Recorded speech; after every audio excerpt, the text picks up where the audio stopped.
প্রিয় বন্ধুরা, আবার আলোচনা করব বিশ্বনবীর জীবনের উপর। আল্লাহ পাক রব্বুল আলামিন এমন এক পরিস্থিতির মধ্যে তার রাসূলকে দুনিয়াবাসীর জন্য রহমত স্বরূপ পাঠালেন। কি স্বরূপ? যেই সমাজে নারীর কোনো অধিকার ছিল না, যেই সমাজে মানুষের কোনো অধিকার বলতে কিছুই ছিল না, সারা দুনিয়ার মধ্যে একটা হাহাকার অবস্থা ছিল। আল্লাহ, এমন একজন মানবতার কাণ্ডারে তুমি পাঠাও, দুনিয়ার আগুনকে ঠান্ডা করে দিবে। আল্লাহ রাব্বুল আলামিন আগুনের মধ্যে মনে হয় যেন পানি ঢেলে দিলেন। ওয়া মা আরসালনাকা ইল্লা রাহমাতাল লিল আলামিন। সূরা আম্বিয়া 107 নম্বর আয়াতের ভিতর আল্লাহ রাব্বুল আলামিন বলেন, হে রাসূল, আমি আপনাকে গোটা জগৎবাসীর জন্য একটা রহমত স্বরূপ পাঠিয়ে দিলাম। তাফসীর মাঝহারের মধ্যে এসেছে, হযরত আবু হুরায়রা রাদিয়াল্লাহু তাআলা আনহু বলেন, আল্লাহর নবী বলেছেন, ইন্নামা আনা বুইসতু রাহমাহ ওয়া লাম ইউবআস আযাবা। ও দুনিয়াবাসী, তোমরা জেনে নাও, আমি আল্লাহর নবীকে আল্লাহ রাব্বুল আলামিন রহমতের টুকরা হিসেবে নাজিল করেছেন। ওয়ালাম ইউবাস আযাবা, আমাকে আল্লাহ তাআলা শাস্তির জন্য, মানবতার জন্য পাঠান নাই। আল্লাহু আকবার বলেন। বন্ধুরা আমার, পেশটা এখানে, তিনি কারো জন্য রহমত, কারো জন্য গজব, ঠিক কিনা বলেন? আল্লাহ তাআলা কিন্তু রহমতের টুকরা হিসেবে পাঠিয়েছিলেন। আবু জাহেলের জন্য নবী রহমত ছিল না, কথা ঠিক কিনা বলেন? আবু লাহাবের জন্য নবী বড় বিষদগার হওয়ার কারণ হয়ে গেছে। তার কারণ, আবু লাহাব, আবু জাহেল ওরা চিন্তা করলো, আমাদের ভাতিজা আমাদের বয়সে কম, আমাদের ভাতিজা কি করে আমাদের নবী হয়, এটা আমরা মানতে পারি না। নাউযুবিল্লাহ। বন্ধুরা, আবার আল্লাহ রাব্বুল আলামিনের প্রিয় রাসূলের ছোট্ট কাল থেকে তার মুজিজা আরম্ভ হয়ে গেল। সিরাত ইবনে হিশামের মধ্যে এসেছে, আল্লাহ রাসূল যখন মা ইন্তেকাল করবেন, আল্লাহ রাসূলকে পালনের জন্য হযরত হালিমাতুস সাদিয়া আসলো, তার স্বামীও আসলো। প্রত্যেকটা সন্তানকে কেউ লালন পালন যখন করত, সেই সমাজে তার পরিবারের পক্ষ থেকে কিছু অর্থ কড়ি সরবরাহ করা হতো। কিন্তু আব্দুল্লাহর পুত্র মোহাম্মদকে কে টাকা দেবে? দুনিয়াতে টাকা দেওয়ার লোক তো চলে গেছে, কথা ঠিক কিনা বলেন? কেউ তাকে নিচ্ছে না, নিলে তো টাকা পয়সা পাবে না। শেষ পর্যন্ত হালিমাতুস সাদিয়া কাউকে না পেয়ে স্বামীকে বলছে, বাচ্চাটাকে আমরা নিয়ে নেই। আল্লাহ রাসূলকে তারা নেবার জন্য মনস্থ করলো। স্বামী বলছে, তাকে নিয়ে তো কিচ্ছু পাওয়া যাবে না। হালিমাতুস সাদিয়া বলে, আমার মন বলছে এতিম বাচ্চাটাকে যদি আমরা লালন পালন করি, আল্লাহ রাব্বুল আলামিন কল্যাণ দিয়া আমাদের ঘর ভরে দিবি। বন্ধুরা আমার, এই ইতিহাস আমরা অনেকে জানি, বলার কারণ স্মরণ করিয়ে দেওয়া। অত্যন্ত দুর্বল একটা গাধা নিয়ে তারা এসেছিল। হালিমাতুস সাদিয়ার দুধের বাচ্চা ছিল, কিন্তু বুকে কোনো দুধ নাই, শুকায় গেল। এমত অবস্থায় তিনি বাচ্চা নেবার জন্য আসলেন। হালিমাতুস সাদিয়া বলেন, যখন আমি আব্দুল্লাহর পুত্র মোহাম্মদকে বুকে জড়ায় নিলাম, আর আমরা যখন গাধার পৃষ্ঠে আরোহণ করে নিলাম, আমাদের দুর্বল গাধাটা সব গাধাগুলাকে অতিক্রান্ত করে আমরা সবার আগে বাড়ি পৌঁছে যাই। আল্লাহু আকবার বলেন। বন্ধুরা, আবার হালিমাতুস সাদিয়া বলেন, ওই নবী মোহাম্মদকে যখন আমাদের বাড়িতে আনলাম, আমাদের গৃহের মধ্যে গরু ছিল, অনেক পশু ছিল, এগুলার ওলানের মধ্যে পর্যন্ত দুধ শুকায় গেল, কিছুই নাই, অভাব আর অভাব। কিন্তু আব্দুল্লাহর পুত্র মোহাম্মদকে যেদিন আমরা বাড়িতে আনি, সেদিন আমাদের সেই গৃহপালিত পশুগুলি পর্যন্ত দুধ দেওয়া আরম্ভ করে দিল। প্রিয় বন্ধুরা, এমনি ভাবে আল্লাহ রাসূল প্রতিদিন শিশুদের সঙ্গে খেলতে যায় আর বিকাল বেলা ফিরে আসে। আল্লাহ রাসূলের আস্তে আস্তে বোঝাও আরম্ভ করলেন। তিনি একদিন বাড়িতে আসতে অনেক লেট হয়ে যাচ্ছে। হালিমাতুস সাদিয়া বলে, আজ কেন আমাদের পালক পুত্র ফিরে আসে না, কারণ কি? তাড়াতাড়ি গিয়ে দেখো। আল্লাহ রাসূল কাঁদতেছে, নবী মুহাম্মদ, এটা তো আগামী দিনের নবী, এটা তো আগামী দিনের রাসূল। তিনি কান্নাকাটি করছে আর অবলোকন করছে। যখন সন্ধ্যা গনিয়ে আসে, সকল শিশুর বাবাগুলো তার সন্তানটাকে বুকে জড়াইয়া বাড়িতে যায়, আর বাচ্চাগুলা হাসতে হাসতে চুমা খাইতে খাইতে বাবার কোলে চলে যায়। আমার তো এরকম পিতা আছে, কিন্তু আজ কেন আমি তাকে পাই না? ভীষণ দুঃখ, কথা ঠিক কিনা বলেন? হালিমাতুস সাদিয়ার স্বামী চলে গেল আর বলতেছে, বাবারে তোমার চোখে পানি কেন? মোহাম্মদ বলে, আমার চোখে পানির জন্য এলো। সব সন্তানের পিতাগুলি তাদের সন্তান আনন্দে জড়াইয়া বুকে জড়াইয়া বাড়ি চলে যায়। আর আমার বিবেকে প্রশ্ন আসলো, আজ কয়েকদিন হয়ে যায় আমার পিতা তো এরকম আমাকে চুমা খায় না, আদর করে না। এভাবে একদিন তিনি যখন চড়তে চলে যান, তার বক্ষ বিদারণের জন্য দুজন ফেরেশতা এসে যায়। কয়জন? বন্ধুরা আমার, আমাদের মধ্যে হিংসা আছে কিনা বলেন? অহংকার আছে কিনা বলেন? লোভ লালসা আছে কিনা বলেন? দাম্ভিকতা আছে কিনা বলেন? খুন খারাপের একটা মত্ততা ও উদ্বিগ্নতা আমাদের মধ্যে কাজ করে কিনা বলেন? আল্লাহ রাসূলকে আল্লাহ তাআলা ছোট্ট কাল থেকে নিষ্পাপ বানানোর জন্য ওই তার হার্টটাকে বাইপাস সার্জারি করে দুনিয়ার কোন ডাক্তারে দিয়ে নয়, দুজন স্পেশাল ফেরেশতা পাঠায়া বুকটাকে চিরে তার পবিত্র হৃৎপিণ্ডটাকে স্বর্ণের পাত্রের মধ্যে রেখে দিলেন। আর এটাকে ধুয়ে মুছে সাফ করে আবার তার বডির মধ্যে ফিটিং করায়া ছাড়লেন। আল্লাহু আকবার বলেন। যাতে করে দুনিয়ার চলতে গিয়ে আল্লাহ তাআলা সিদ্ধান্ত নেন, আমার রাসূলকে যেন হিংসা, অহংকার, লোভ লালসা, দুনিয়ার পার্থিব নারীর প্রতি কোনো লালসা, অর্থের প্রতি কোনো লালসা যেন কাজ না করে আমি ধুয়ে মুছে সাফ করে দিলাম। সুবহানাল্লাহ বলি। সিরাত ইবনে হিশামের মধ্যে আসলেন দুজন ফেরেশতা, আবার আল্লাহ রাসূলকে একটা পাল্লার মধ্যে তুলে দিলেন আর 10টা মানুষকে এক পাল্লার মধ্যে তুলে দিলেন। তারা চিন্তা করে দেখলো, কার ওজন বেশি আমরা দেখব। 10টা মানুষের চাইতে আল্লাহর নবীর ওজন অনেক বেশি হয়ে গেছে।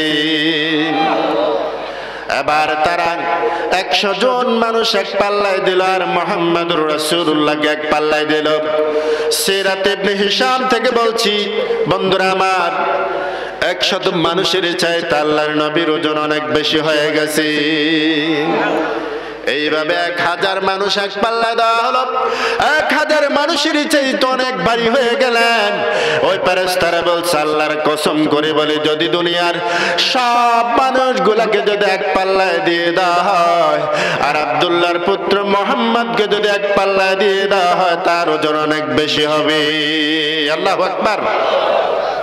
বন্ধুরা আমার, এভাবে লালন পালন শেষ, ধীরে ধীরে ছড়িয়ে পড়ল মক্কা নগরীতে। কুরাইশ বংশে একটা আলামিন নামক বালক এসেছে। কুরাইশ বংশের ভিতরে আব্দুল্লাহর পুত্র মুহাম্মদ, তার এমন সুনাম, এমন সুখ্যাতি চতুর্দিকে ছড়িয়ে গেল। হযরত বিবি খাদিজার কানে এই খবরটা পৌঁছে গেল। খাদিজা ছিলেন সেই সমাজের সবচাইতে ধনাঢ্য মহিলা, ঠিক কিনা বলেন? ওই ধনাঢ্য মহিলা বড় ব্যবসায়ী। দুনিয়ার মধ্যে দেখবেন যারা বড় বড় ব্যবসায়ী আছে, ব্যবসায়ীরা ভালো ছেলে খোঁজে ক্যাশে বসানোর জন্য, ঠিক কিনা বলেন? না হয় ব্যবসার মধ্যে যদি ক্যাশের মধ্যে যাকে দায়িত্ব দেওয়া হয় সে যদি দুর্নীতি পরায়ণ হয়, 2 নাম্বার হয়, 1 মাস 2 মাস পর ব্যবসা গড়ে উঠে যাবে। কথা ঠিক কিনা? সেই খাদিজা তার কন্যা কুহুরে চলে গেল। একটা বিশ্বস্ত আলামিন নামক একটা বালক মক্কা নগরের মধ্যে এসেছে, তাকে আমার বড় প্রয়োজন। সুবহানাল্লাহ। তার একটা কৃতদাস ছিল মাইসারা। সে মাইসারাকে বলল, যাও প্রপোজাল নিয়ে যাও, ওই আব্দুল্লাহর পুত্র মুহাম্মদকে যত টাকা চায় তত টাকা দিয়া তাকে আমার কাজে আনবো। সুবহানাল্লাহ বললেন না?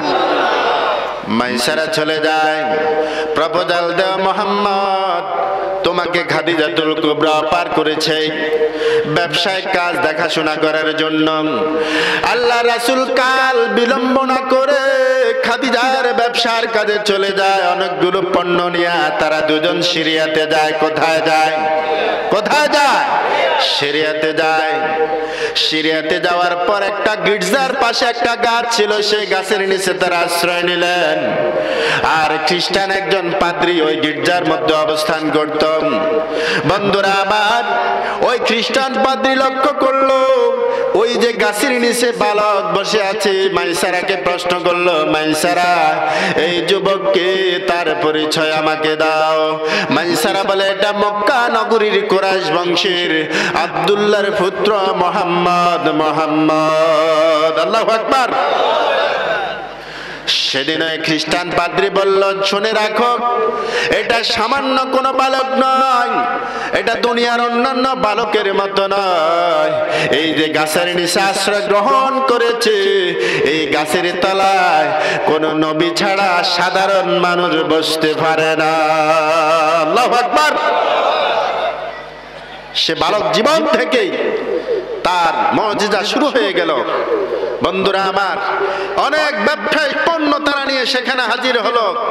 মাইসারা বলতেছে, ও খাদিজা, ব্যবসার সব কাজ সেরে আসার পর আমরা অন্যান্য বারে যেরকম ব্যবসায় প্রফিট পেতাম, এবার ডাবল প্রফিট পাইছি। আল্লাহু আকবার। এবং আপনি শুনে রাখেন, সেই খ্রিস্টান পাদ্রী বলছে, এটা কোনো সাধারণ বালক নয়, এটা আগামী দিনের নবী এবং রাসূল। আল্লাহু আকবার বলে। খাদিজার মাথার মধ্যে টনক চড়ল। সে ছিল তখন বিধবা। সে চিন্তা করল, 25 বছর বয়সে যখন উপনীত হলো, খাদিজা নিজেই প্রপোজাল করলো, আপনাকে আমি বিয়ে করতে চাই। আলহামদুলিল্লাহ বলে। তখন আল্লাহ রাসূল তার চাচা আমির হামজাকে জানালেন, ও আমার চাচা, আমার জন্য বিয়ের প্রস্তাব এসেছে খাদিজার পক্ষ থেকে। হযরত আমির হামজা খাদিজার বাপের বাড়িতে গেলেন এবং বিবাহের দিন ধার্য হয়ে গেল। সুবহানাল্লাহ। যার কেউ নাই তার কে আছে? মন ঘাবড়াও কেন? ও মুমিন, তোমার চতুর্দিক যেন অন্ধকার আর অন্ধকার। কথা ঠিক কিনা বলেন? 3 সেশনে পড়ে গেছি, কি উপায় হবে? ইসলামী আন্দোলনের যখন সূর্য, সেই দীপ্যমান সূর্যের প্রহরীটা যখন ওঠার কথা ছিল, এটা যেন অন্ধকারে ডুবে গেছে। না, কখনো না। ইসলামের বিজয় আসবেই আসবে। ঠিক কিনা বলো? প্রিয় বন্ধুরা, সেই রাসূল করিম সাল্লাল্লাহু আলাইহি ওয়াসাল্লাম খাদিজার সঙ্গে তার বিবাহ হয়ে যায়। সেই বিবাহের পরে খাদিজা ঘোষণা দিল, আমার যত সম্পদ আছে সবকিছু আপনি দেখাশোনা করবেন। আল্লাহু আকবার বলেন। ইয়তীম সন্তান ছিল, আজ ধীরে ধীরে বড় হতে হতে সততার কারণে, সৎ চরিত্রের কারণে আজকে শ্রেষ্ঠ একজন নারী তার করায়ত্তে চলে এসেছে। আল্লাহু আকবার বলেন। এজন্য যুবকেরা, ও তরুণেরা, তোমরা মন ঘাবড়ে যাবে না, তোমরা আনমনা হবে না। তোমাদের জন্য আল্লাহর পক্ষ থেকে অবিসম্ভাবী ইসলামের বিজয় অপেক্ষা করছে, সেদিন বেশি দূরে নয়। ঠিক কিনা বলো? প্রিয় বন্ধুরা, আজকে সেই রাসূল করিম সাল্লাল্লাহু আলাইহি ওয়াসাল্লামের আনিত আদর্শকে যারা মন প্রাণ দিয়ে আঁকড়ে ধরে, ওরা কি সফল নাকি ব্যর্থ? কথা বলেন। দুনিয়াতে হয়তো আপনার অর্থ কড়ি কম থাকবে, দুনিয়ার হয়তো প্রভাব প্রতিপত্তি কম হতে পারে, পরকালীন জীবনে আপনি বিজয়ের মালা অবশ্যই আপনার গলায় উঠবে। কথা ঠিক কিনা বলেন? প্রিয় উপস্থিতি, এভাবে ধীরে ধীরে নবীজির বয়স যখন বাড়তে লাগলো, তিনি নবুয়তের দিকে চলে যাচ্ছেন। সুবহানাল্লাহ বলে। ওই হেরা গুহার পর্বতে গিয়ে তিনি ধ্যান করেন। হেরা গুহার পর্বতে গিয়ে আল্লাহর শরণে পড়ে যান। হযরতে ওই জনৈক সাহাবী বলেন, আল্লাহ রাসূল যখন কোনো প্রয়োজনে ঘর থেকে বেরিয়ে যেতেন, রাস্তার কিনারায় যখন বেরিয়ে যেতেন, পাথরের পাড় দিয়ে যখন রাসূলুল্লাহ চলে যেতেন, পাথর বলতো, আসসালামু আলাইকা ইয়া রাসূলুল্লাহ। কে বলতো কথা বলেন? পাথর বলতো। গাছের পাশ দিয়া যখন হেঁটে যেতেন গাছ বলতো আসসালামু আলাইকা ইয়া রাসূলুল্লাহ। আল্লাহু আকবার বললেন না? কিতাবের মধ্যে সিরাত ইবনে হিশাম বর্ণনা করে আল্লাহ রাসূল চতুর্দিকে তাকায় দেখে কোনো মানুষ নাই, কোনো কিছুর চিহ্ন নাই। এই আওয়াজ কোত্থেকে এসে তিনি চিন্তায় বিভোর হয়ে গেলেন। হযরত আম্মা আয়েশা বলেন আল্লাহ রাসূল হেরা গুহার পর্বতের মধ্যে গিয়ে ধ্যান মগ্ন করেন। আর আল্লাহর রাসূলের উপর যখন ওহী নাজিল হলো, হযরত জিবরাইল আমিন এসে বলেন ইকরা, হে রাসূল আপনি পড়ুন। আল্লাহ রাসূল বলেন মা না বিকারিন, বুখারী শরীফের বর্ণনা। আমি তো পড়তে পারি না, আমি তো কোনো মক্তবে যাই নাই, স্কুলে যাই নাই, মাদ্রাসায় পড়ি নাই, কোনো ভার্সিটিতে লেখাপড়া করি নাই। মা আনা বিকারিন, আমি পড়তে পারি না। কথা ঠিক কিনা বলেন?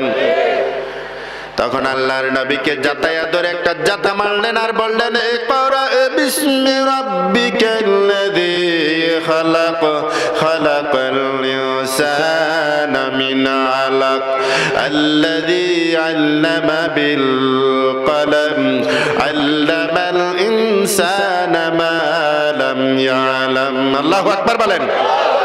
যখন রবের নাম জুড়ে দেওয়া হলো, যখন আল্লাহর নাম জুড়ে দেওয়া হলো বাক্যের ভিতরে, আল্লাহ রাসূল আমার পড়া আরম্ভ করে দিলেন সুবহানাল্লাহ। আর রাসূলুল্লাহ থরথর করে কম্পমান তার শরীরের ভিতরে শুরু হলো। খাদিজাকে এসে বলতেছে জাম্মিলুনি জাম্মিলুনি, আমাকে কম্বল দিয়া জড়ায় ধরো। এমন এক মানবের দেখা পেলাম, এমনটা কি মানুষ নাকি ফেরেশতা কিছুই বুঝি না, আমাকে কম্বল দিয়া জড়ায় ধরো। খাদিজা বলতেছে ইয়া রাসূলুল্লাহ, ও মুহাম্মদুর রাসূলুল্লাহ আপনি শুনে রাখেন, আপনি বিধবা নারীকে আশ্রয় দেন, আপনি এতিমদের মাথায় হাত বুলায় দেন, আপনি মানুষের মধ্যে যদি বাদানুবাদ বাজে এটা মিটায় দেন। এটা অবশ্য আপনার জন্য একটা কল্যাণকর বিষয় ছাড়া আর কিছুই না। আপনি হতাশ হবেন না, অবশ্যই এটা আল্লাহর পক্ষ থেকে একটা কল্যাণ। আল্লাহু আকবার। এজন্য বন্ধুরা আমার, আমি সংক্ষিপ্ত আকারে ঘটনার দিকে যাচ্ছি, এরপরে কালেমার দাওয়াত শুরু। কালেমার দাওয়াত বালকদের মধ্যে হযরত আলী তিনি ঘোষণা দিলেন, যখন আল্লাহ রাসূল প্রপোজাল করলেন আলী রে, যে জীবনের উপর তোমাদেরকে ছেড়ে চলে গেছে আমাদের বাপ দাদারা, এই জীবন দিয়া কখনো তোমরা আল্লাহর জান্নাতে যাবা না। কথা ঠিক কিনা? তাহলে কি করতে হবে? আলী প্রশ্ন করলেন, আল্লাহ রাসূল বলেন তুমি ঘোষণা দাও আশহাদু আল্লা ইলাহা ইল্লাল্লাহ ওয়া আশহাদু আন্না মুহাম্মাদার রাসূলুল্লাহ। আল্লাহু আকবার বলেন। এই আলীকে আল্লাহ রাসূল সাথে নিয়ে গোপনে গোপনে পাহাড়ের চূড়ায় গিয়ে ইবাদত করে নামাজ পড়ে। যদি কোনো কাফিররা দেখে, আবু লাহাব আবু জাহেল যদি দেখে, ওদেরকে হত্যা করে ফেলবে। আল্লাহ রাসূল গোপনে গোপনে গিয়া তাদের আলীকে নিয়ে নামাজ আরম্ভ করে। সিরাত ইবনে হিশামের মধ্যে এসেছে আল্লাহ রাসূল একদিন আলী আর আল্লাহ রাসূল ওই চাচা আবি তালেবের চোখের মধ্যে পড়ে যায়। আর চাচা আবি তালেব বলে মুহাম্মদ মুহাম্মদ, এটা কোন ধরনের ইবাদত বুঝলাম না। আল্লাহর নবী বললেন আমার চাচা, আমি আপনাকে প্রস্তাবনা করলাম যে দিনের উপর আপনারা আছেন, যে ধর্মের উপর আছেন, অবশ্যই জাহান্নামে পৌঁছায় দিবে। ঠিক কিনা বলেন? আল্লাহ রাসূলকে বললেন তাহলে কি করতে হবে? কয় যে আমি যেই আল্লাহর পক্ষ থেকে সত্য দিন নিয়ে এসেছি, আমার উপর যে কোরআন নাজিল হচ্ছে সেই কোরআনের উপর ঈমান নিয়ে আসেন। তখন চাচা বলল, ভাতিজারে তুমি তো এই জীবনে কখনো মিথ্যা কথা বলো নাই, অবশ্যই এটা সত্য আমি মানি, কিন্তু আমার সেই বাপ দাদার ধর্মটা ত্যাগ করে আমি আমার ধর্মের উপর চুনকালি মাখতে পারি না। নাউজুবিল্লাহ বলি। তোমার অন্যান্য চাচারা এটা মানবে না, তবে আমি তোমাকে গ্যারান্টি দিলাম, নিশ্চয়তা দিলাম, তোমার উপর যদি কেউ আক্রমণ করে হামলা করে আমি আবি তালেব বুক বিছিয়ে দেব, তাকে প্রতিহত করব। আল্লাহু আকবার বলেন। এই জামানায় দেখবেন অনেক জায়গায় ইমামদের চাকরি নিয়ে টানাটানি হয়, কথা ঠিক না ভাই? ঠিক কয় যে হুজুর রাজনীতি বক্তব্য দিছি, হয় না? আরে কথা বলেন না কেন? রাজনীতি যদি রাসূলুল্লাহর জন্য জায়েজ থাকে, আমাদের জন্য কি জায়েজ নাকি না জায়েজ? পৃথিবীবাসীর জন্য রাসূলের সবকিছু যদি সুন্নাত হয়, দাড়ি, টুপি, পাগড়ি, পাঞ্জাবি, রাসূলের রাজনীতিটাও একটা সুন্নাত। সুবহানাল্লাহ বলি, কথা ঠিক কিনা বলেন? প্রিয় উপস্থিতি, এখানে আমাদের সবচাইতে বড় সমস্যা, আমরা আসলে সুবিধা মতো দিন মানি। যেখান দিয়ে কষ্ট, যেখান দিয়ে ত্যাগ, যেখানে আমার পিঠে সামনে থাকবে না, সেই দিন মানতে আমরা রাজি না অধিকাংশ মানুষ, ঠিক কিনা বলেন? প্রিয় উপস্থিতি, সেদিন আল্লাহ রাসূল একটু আশ্বস্ত হলেন। আল্লাহ রাসূলের সেই দাওয়াতি কাজকে দমিয়ে দেওয়ার জন্য ওয়ালিদ ইবনে মুগীরা, কে? ওয়ালিদ ইবনে মুগীরা, কথা বলেন কে? ওয়ালিদ ইবনে মুগীরা সুন্দর একটা আয়োজন করলো। মক্কার সেই কুরাইশদেরকে নিয়ে সে একটি বৈঠক ডাকলো, সে একটি সভা ডাকলো। ও মক্কার কুরাইশেরা, শোনো, মুহাম্মদ যেভাবে তার দিন প্রচার শুরু করে দিয়েছে, আমাদের কিচ্ছু থাকবে না। নাউযুবিল্লাহ বলি। এজন্য সে সমস্ত জ্ঞানী গুণীদেরকে ডাকলো, শোনো, এই যে হজের মৌসুম আসতেছে, সেই সময় হজ হইতো, উলঙ্গ হয়ে আল্লাহর কাবা শরীফ তারা তাওয়াফ করতো। নাউযুবিল্লাহ। তখন ওরা চিন্তা করলো, মুহাম্মদ যেভাবে তার দিনের দাওয়াতি কাজ শুরু করে দিয়েছে, এভাবে তো আমাদের ধর্ম কিচ্ছু থাকবে না, আমাদের খানায় থাকবে না, কথা ঠিক না বলেন? দেখবেন আমাদের সমাজেও যখন কোন যুবক ইসলামী সাহিত্য নিয়ে আসে, তাফসীর নিয়ে আসে, একজনকে দেয়, তখন টার্গেট করে তারে, কথা ঠিক কিনা বলেন? নতুন নতুন কি বই পুস্তক লইয়া জঙ্গি বই টই, কথা ঠিক নিও। আসলে জঙ্গির কোনো বই নয়, এটা কোরআন শরীফ, কথা ঠিক কিনা? কোরআন শরীফ কি জঙ্গির বই? কোরআন শরীফ কি জঙ্গির বই? কোরআনকে যারা জঙ্গি বলবে, এদের কি ঈমান থাকে নাকি চলে যায়? সুতরাং ওই ঈর্ষান্বিত হয়ে নেতার আদেশ পেয়ে আল্লাহর কোরআনের প্রতি যারা এরকম আচরণ করবে, দুনিয়াও শেষ, পরকালও। সেজন্য এই কোরআন পড়লে আমার তরুণেরা, যুবকেরা, তাদের চরিত্র হবে খালিদ বিন ওয়ালিদের মতো, কথা ঠিক কিনা বলেন? তাদের চরিত্র হবে আলীর মতো, ওমরের মতো, আবু বকরের মতো, কথা ঠিক কিনা বলেন? সুতরাং সেই ওয়ালিদ ইবনে মুগীরা বলল, হজের মৌসুম আসতেছে, তাকে দমায় রাখা যাবে না। সে তো দাওয়াতি কাজ দিবে, বিভিন্ন দেশ থেকে, বিভিন্ন অঞ্চল থেকে মানুষেরা আসবে, সে তো তার কালিমার দাওয়াত দিবে, এটাকে রোধ করতে হবে। তাকে একটা বন্দী করে তাকে মানুষের সামনে বেইজ্জতি করা হবে। নাউযুবিল্লাহ বলি। এভাবে পরামর্শ সভা বসল। তখন ওয়ালিদ ইবনে মুগীরা বলল, তাকে এমন একটা উপাধি দিতে হবে যার ফলে মানুষেরা তার কাছে ভিড়তে না পারে, তাকে ধিক্কার জানায় এবং ঘৃণা করে। নাউযুবিল্লাহ বলি। বন্ধুরা আমার, ওয়ালিদ ইবনে মুগীরা বলল, আমার কওমের লোকেরা, তোমরা বলো তাকে কি উপাধি দেওয়া যায়? খারাপ একটা উপাধি দিতে হবে। তার কারণ হলো তার কাছে যেন কোনো লোকজন না যায়। একজনে বলল, তাকে আমরা পাগল বলে ভূষিত করবে, তার মাথা খারাপ হয়ে গেছে, নতুন নতুন কথা বলে, এটা কোনো মানুষের কথা হতে পারে না। ওয়ালিদ ইবনে মুগীরা বলল, না না, পাগল আমরা দেখেছি, পাগলের কথা এমন নয়। আল্লাহ রাব্বুল আলামিন বলেন, ওয়ামা আনতা বিনিমাতি রাব্বিকা বিমাজনুন। হে রাসূল, আল্লাহর দয়ায় আপনি অবশ্যই কখনো পাগলের মধ্যে অন্তর্ভুক্ত নয়, কথা ঠিক কিনা বলেন? ওয়ালিদ ইবনে মুগীরা এটা ডিলিট করে দিল না, যদি পাগল বলে এটা কখনো ঠিক হবে না। আরেকজন বলল, তাকে গণক বলে আখ্যায়িত করা হোক। এবার ওয়ালিদ ইবনে মুগীরা বলল, না না, আমি অনেক গণক দেখেছি, তবে এরকম গণক আমি দেখি নাই, তাকে যদি গণক বলি মানুষ বিশ্বাস করবে না। আল্লাহু আকবার বলেন। বন্ধুরা আমার, এবার আরেকজন বলল তাকে আমরা শায়ের বলবো, কবি বলবো। ওয়ালিদ ইবনে মুগিরা বলল না না, সে যে কোরআন শরীফ তেলাওয়াত করে এটা কবিতার মতো মনে হয় না, এটা সাহিত্যের মতো মনে হয় না, এটা আশ্চর্যজনক এক কিতাব। আল্লাহু আকবার। সর্বশেষ লোকেরা বলল তাহলে কি বলে তাকে আখ্যায়িত করা যায়? ওয়ালিদ ইবনে মুগিরা বলল আমার মাথা যেটা আসছে, আমার মনে হয় সে এমন কথা বলে বাইতে বাইতে দ্বন্দ্ব লেগে যায়, এমন কথা বলে তার দলে ভিড়ে যায়, মা চেনে না বাবা চেনে না, এমন জাদু করে যার ফলে তার দলে লোকেরা শুধু বাড়তেছে দিন দিন। সুবহানাল্লাহ। যত রকমের গালি দেয় দিন দিন ইসলামপন্থীদের জোয়ার বাড়তেছে, কথা ঠিক কিনা বলেন? যত রকমের গালি দেয় মানুষ আসল হাকিকত জানে, ঠিক কিনা?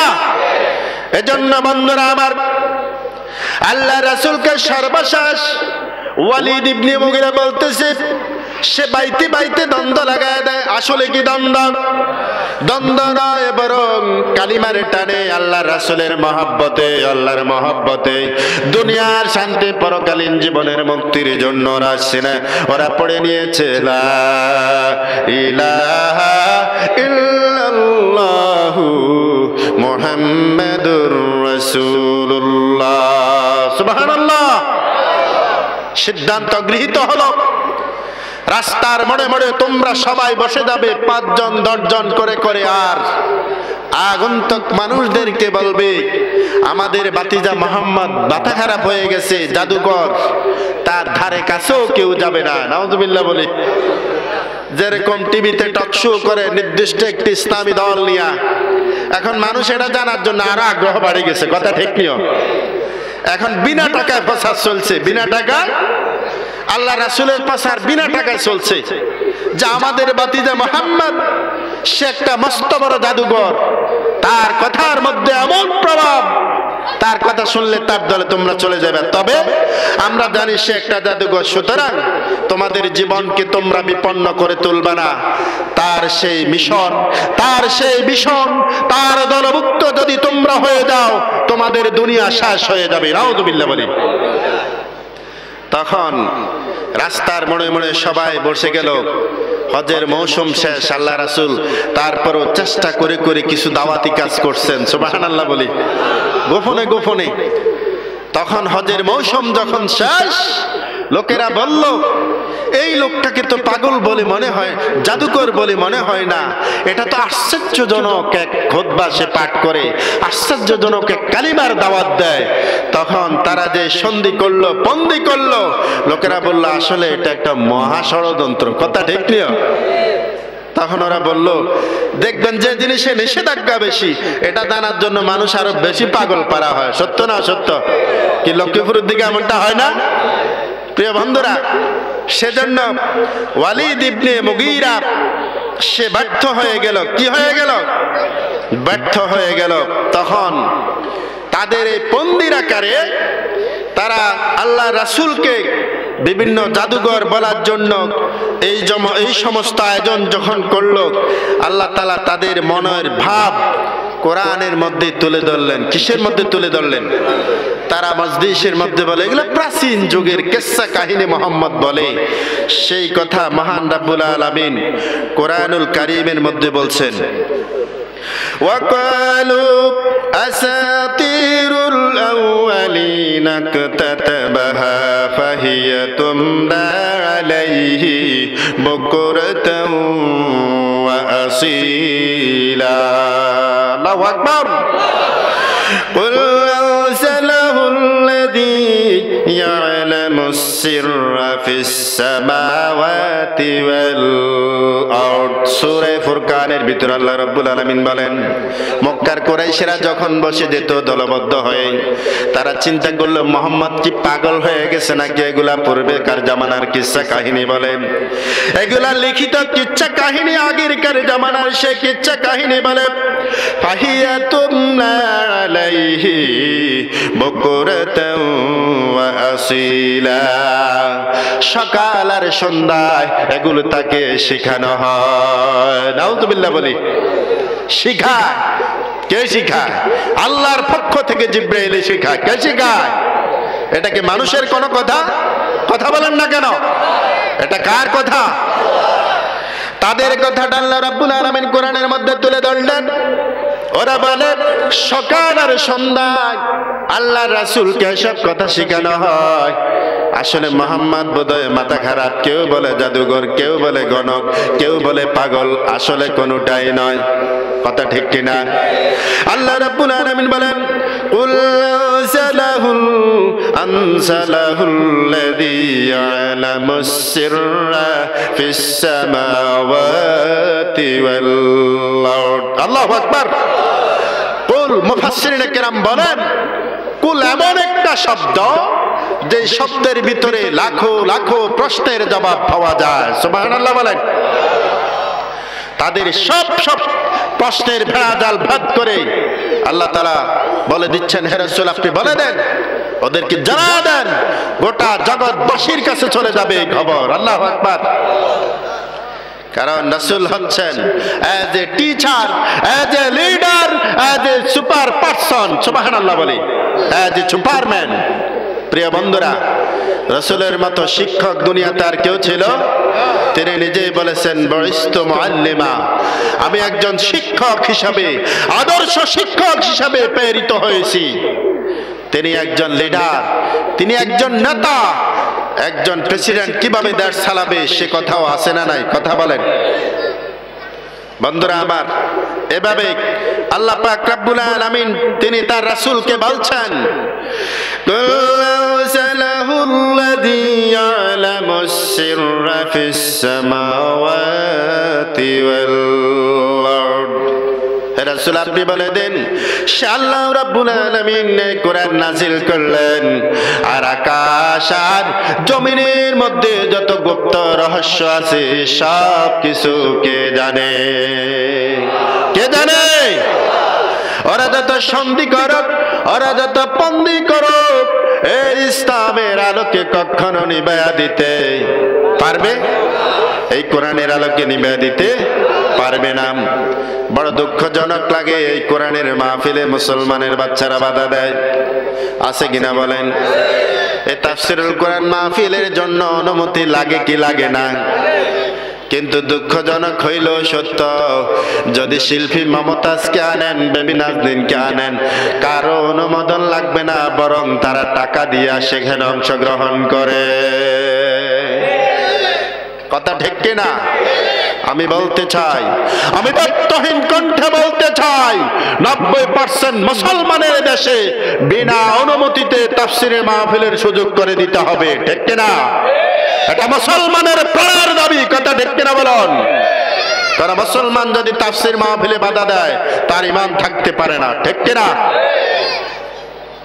সেই মাহফিল প্রতিদিন হয়, মোবাইলের মাহফিল, টেলিভিশনের মাহফিল। এটা আরবি শব্দ। মাহফিল মানে একটা অনুষ্ঠান। বন্ধুরা মিলে মোবাইল দেখে। কথা ঠিক নিও?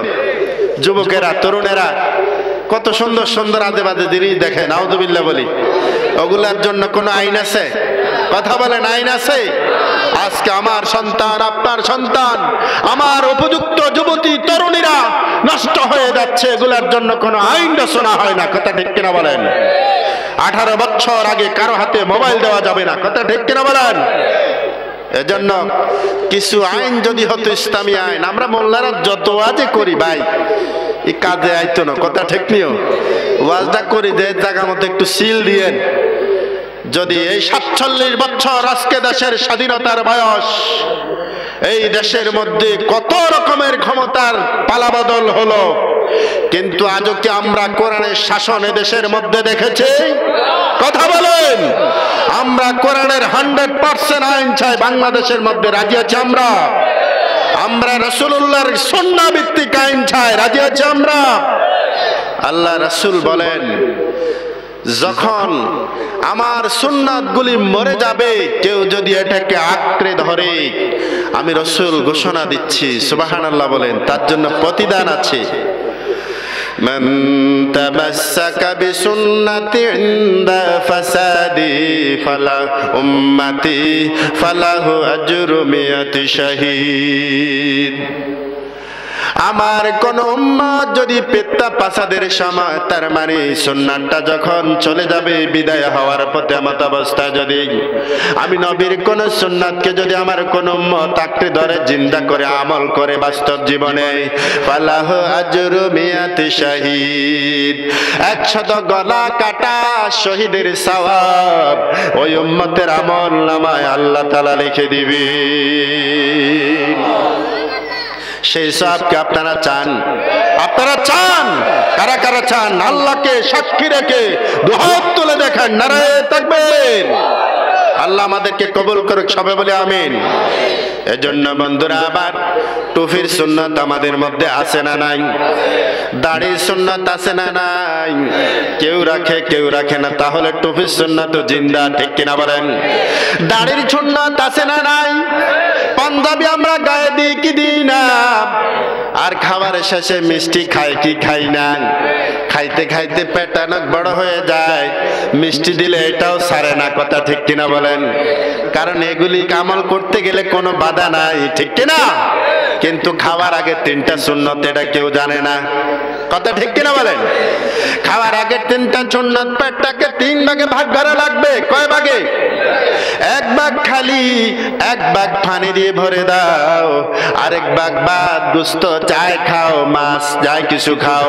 1 ভাগ খাবার, 1 ভাগ পানি, 1 ভাগ খালি। আল্লাহু আকবার। এই সুন্নত কি সবাই পালন করি নাকি? যদি গরুর গোস্ত পাই, রাজহাঁসের গোস্ত পাই, জায়গা থাকে না, কথা ঠিক নিও কি মিথ্যা বলছি? বোয়াল মাছ, ইলিশ মাছ পাইলি আর কি খবর থাকে সেই সুন্নতের কথা, কথা ঠিক কিনা বলেন? খাইতে খাইতে একেবারে গলা পর্যন্ত। এখন পেট হয়ে গেছে আল্লাহর রহমতে বিশাল এক পেট, বুকের উপর উঠে যায় পেট, কথা ঠিক কিনা বলেন?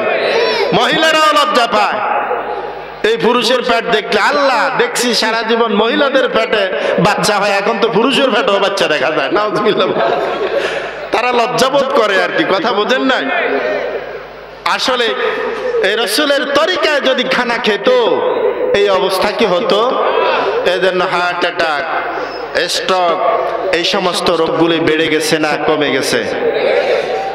তাহলে সুন্নাত যদি এখানে আমল করা হতো, এই বিপদ কি আসতো? এজন্য বন্ধুরা, আবার একটা সুন্নাত দুনিয়ার মধ্যে এখন বড় অভাব। ও বন্ধুরা, টুপির সুন্নাত আছে, দাড়ির সুন্নাত আছে, অনেক সুন্নাত আমাদের মধ্যে আছে, কিন্তু আমার ব্যক্তি জীবনে সুন্নাত আছে, সমাজ জীবনে সুন্নতের অভাব, কথা ঠিক কিনা বলেন? রাষ্ট্রীয় জীবনে সুন্নতের অভাব, কথা ঠিক কিনা বলেন? বিগত আল্লাহ রাসূল মক্কা থেকে যখন মদিনায় গেলেন, 10টি বছর আল্লাহ রাসূল আল্লাহর কোরআন দিয়া দেশ চালাইছিল,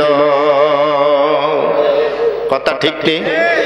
এই ক্ষেত্রে আসছে রাজনীতি। তাহলে আমার রাসূল যদি রাজনীতি করে, সভ্য রাজনীতি করেছেন রাসূল। কি রাজনীতি? তার কাছে কোনো বিরোধী দল ছিল না, সুবহানাল্লাহ বলেন। তিনি ঘোষণা দিলেন, আমার এই আধিপত্য, আমার এই রাজ এরিয়ার ভিতরে আমার বাংলাদেশের মতো 16টা রাষ্ট্রের প্রেসিডেন্ট ছিলেন আল্লাহ রাসূল, সুবহানাল্লাহ বললেন না? কয়টা রাষ্ট্র বাংলাদেশের মতো? 16টা রাষ্ট্র। তথ্যভিত্তিক বলছি প্রিয় বন্ধুরা। আল্লাহ রাসূল বললেন, আমার রাজ্যের ভিতরে কোন বিধবা নারী যদি থাকে, আমি নবী মুহাম্মদুর রাসূলুল্লাহ সেই বিধবা নারীর ভরণ পোষণের দায়িত্ব কাঁধে নিয়ে নিলাম। আল্লাহু আকবার। যদি কোনো এতিম বাচ্চা থাকে, তার লেখাপড়ার খরচ, তার ভরণ পোষণ আমি মুহাম্মদুর রাসূলুল্লাহ নিব। আর আমার এই জনপদের ভিতরে যদি কোনো সংখ্যালঘু, হিন্দু হোক, বৌদ্ধ হোক, খ্রিস্টান হোক, ইহুদি হোক, এক কথায় মুসলমান অমুসলমান, সবাই তাদের ন্যায্য অধিকারের উপর বেঁচে থাকবে। সুবহানাল্লাহ। আজকে যদি কোনো রকম বিরোধী দলে যাইতে পারেন, এগুলো এদিকে চলে না, আর কি চেষ্টা করা হয় মামলা দিয়া বিভিন্নভাবে হয়রানি করার, কথা ঠিক কিনা বলেন? ও ভাই, তুমি আর আমি একই ভাই, তোমার আমার কালেমা একই কালেমা, কথা ঠিক কিনা বলেন? তোমার যেই কোরআনের প্রতি তুমি ঈমান এনেছো, আমিও তো সেই কোরআনের প্রতি ঈমান এনেছি, তাহলে এত হানাহানি কেন? আমার তোমার বক্তব্য একটাই হওয়া উচিত, এই বাংলাদেশের ভিতরে আল্লাহর কোরআন দিয়ে রাষ্ট্র চালাক। এটা বিএনপি হোক, আওয়ামী লীগ হোক, যে কোনো ইসলামী দল হোক, আমরা মোল্লারাও মেনে নেব, কথা ঠিক কিনা বলেন? সুতরাং বন্ধুরা, সেই দিনের জন্য আপনাদের কাজ করতে হবে। যাই হোক, ওয়ালিদ ইবনে মুগীরার সেই বন্দীটা ব্যর্থ হয়ে গেল। কি হয়ে গেল? এবার সেই উতবা একটা নতুন বন্দী আটলো। কে? উতবা। তার নাম শোনেন নাই? সাইবা, উতবা, আবু লাহাব, আবু জাহাল। তারা সব সময় পেরেশানিতে থাকতো, এক লোকের পেরেশানি। আল্লাহু আকবার বলেন। কিন্তু সেই রাসূলুল্লাহর মিশন আর ভিশনকে কি রোখা গিয়েছিল? কখনো না। সেই আদর্শের ভিতরে আমরা আছি কি নাই? কথা বলেন। অবশ্যই আছি। আমার আপনার সেই দায়িত্বহীন কণ্ঠে শপথ নেওয়া উচিত, আমরা যেরকম নামাজ পড়াটাকে ইবাদত মনে করি, দিন কায়েম করা রাষ্ট্রের ভিতরে, সমাজের ভিতরে এটাও একটা ফরজ, কথা ঠিক কিনা বলেন? এজন্য একটি সঙ্গীতের মধ্য দিয়ে আমাদের অনুপ্রেরণা সৃষ্টি হতে পারে। যাদের হৃদয়ে আছে আল্লাহর ভয়, তারা কবু পথ ভুলে যায় না, কথা ঠিক কিনা বলেন? যাদের হৃদয়ে আছে আল্লাহর ভয়, তারা কবু পথ ভুলে যায় না। আল্লাহর প্রেম ছাড়াই দুনিয়ায় কারো কাছে কোনো কিছু চায় না। রাতের আধারে যারা সিজদাতে রয়, দু চোখের অশ্রুতে নদী যেন বয়। রাতের আধারে যারা সিজদাতে রয়, দু চোখের অশ্রুতে নদী যেন বয়। রাতের আধারে যারা সিজদাতে রয়, দু চোখের অশ্রুতে নদী যেন বয়। ছলনার হাত ছানি যতই আসুক, ছলনার হাত ছানি যতই আসুক, পিছনে ফিরেও তাকায় না। যাদের হৃদয়ে আছে আল্লাহর ভয়, তারা কবু পথ ভুলে যায় না। আল্লাহর প্রেম ছাড়া এই দুনিয়ায় কারো কাছে কোনো কিছু চায় না, ঠিক কিনা বলেন? দিন কায়েমের পথে যারা অবিচল, তারা হলো আল্লাহর প্রিয়জন। বাতিলের কাছে যারা হার মানে না, সংগ্রাম করে যায় মরণ। দিন কায়েমের পথে যারা অবিচল, তারা হলো আল্লাহর প্রিয়জন। বাতিলের কাছে যারা হার মানে না, সংগ্রাম করে যায় মরণ। হেরার আলোতে যার জীবন রঙিন, হাতে আল জিহাদের দীপ্ত সঙ্গীন। হেরার আলোতে জীবন রঙিন, হাতে আল জিহাদের জীবন দীপ্ত সঙ্গীন। হেরার আলোতে যার জীবন রঙিন, হাতে আল জিহাদের দীপ্ত সঙ্গীন। সত্যের পথে যারা নিবেদিত প্রাণ, সত্যের পথে যারা নিবেদিত প্রাণ, শত্রুকে কবু ভয় পায় না। যাদের হৃদয়ে আছে আল্লাহর ভয়, তারা কবু পথ ভুলে যায় না। আল্লাহর প্রেম ছাড়াই দুনিয়ায় কারো কাছে কোনো কিছু চায় না, ঠিক কিনা বলেন? যারা সত্যিকারের আল্লাহকে ভয় করে, তারা কোনো কিচ্ছুকে পরোয়া করে না, কথা ঠিক কিনা বলেন? তারা কার প্রিয়জন? আল্লাহর প্রিয়জন। প্রিয় বন্ধুরা, যে কথাটি বলতেছিলাম, সব সুন্নাত জিন্দা আছে, শুধু রাষ্ট্রীয় ব্যবস্থায় আল্লাহ রাসূলের মডেলে দেশ পরিচালনার অভাব এখনো বাংলাদেশে আছে না নাই? সেই সুন্নাত আমরা অবশ্যই চাই, কথা ঠিক কিনা বলেন? সে যেই দলে হোক আমাদের কোনো আপত্তি নাই, আমরা চাই কোরআন দিয়ে দেশ চলো, কোন সরকারি দল বিরোধী দল সবার অধিকার সমানভাবে সবাই পেয়ে যাক, কথা ঠিক কিনা বলেন? প্রিয় বন্ধুরা আমার, উতবা বলল, ও আবু জাহেল, ও আবু লাহাব, কি করা যায়? মুহাম্মাদের দিন তো দিন দিন বাড়ি হচ্ছে, দিন দিন কি হচ্ছে? ষড়যন্ত্র কি কাজ হচ্ছে? কথা বলেন।